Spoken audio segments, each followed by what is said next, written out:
اعوذ باللہ من الشیطان الرجیم، بسم اللہ الرحمن الرحیم۔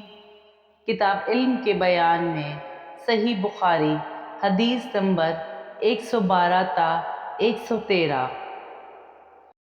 قبیلہ خزاعہ کے کسی شخص نے بنو لیث کے کسی آدمی کو اپنے کسی مقتول کے بدلے میں مار دیا تھا۔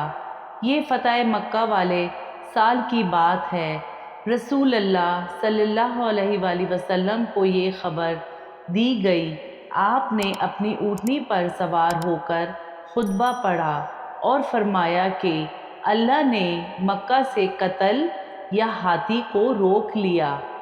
امام بخاری رحمۃ اللہ علیہ فرماتے ہیں، اس لفظ کو شک کے ساتھ سمجھو۔ ایسا ہی ابو نعیم وغیرہ نے القتل اور الفیل کہا ہے۔ اس کے علاوہ دوسرے لوگ الفیل کہتے ہیں۔ پھر رسول اللہ صلی اللہ علیہ وآلہ وسلم نے فرمایا کہ اللہ نے ان پر اپنے رسول اور مسلمان کو غالب کر دیا، اور سمجھ لو کہ وہ مکہ کسی کے لیے حلال نہیں ہوا، نہ مجھ سے پہلے اور نہ آئندہ کبھی ہوگا، اور میرے لیے بھی صرف دن کے تھوڑے سے حصے کے لیے حلال کر دیا گیا تھا۔ سن لو کہ وہ اس وقت حرام ہے، نہ اس کا کوئی کانٹا توڑا جائے، نہ اس کے درخت کاٹے جائیں، اور اس کی گری پڑی چیزیں بھی وہی اٹھائے جس کا منشا یہ ہو کہ وہ اس شے کا تعارف کرا دے گا۔ تو اگر کوئی شخص مارا جائے تو اس کے عزیزوں کو اختیار ہے دو باتوں کا، یا دیت لیں یا بدلہ۔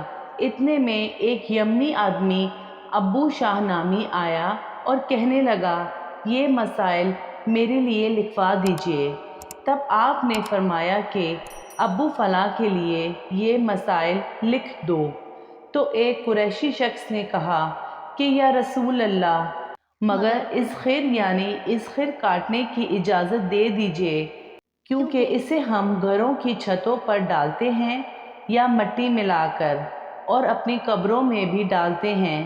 یہ سن کر رسول اللہ صلی اللہ علیہ وآلہ وسلم نے فرمایا کہ ہاں مگر اذخر۔ صحیح بخاری حدیث نمبر 112۔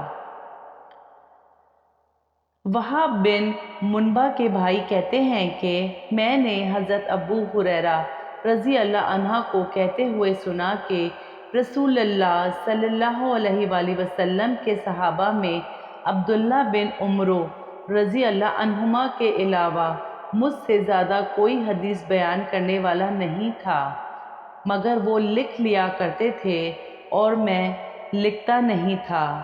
صحیح بخاری حدیث نمبر 113۔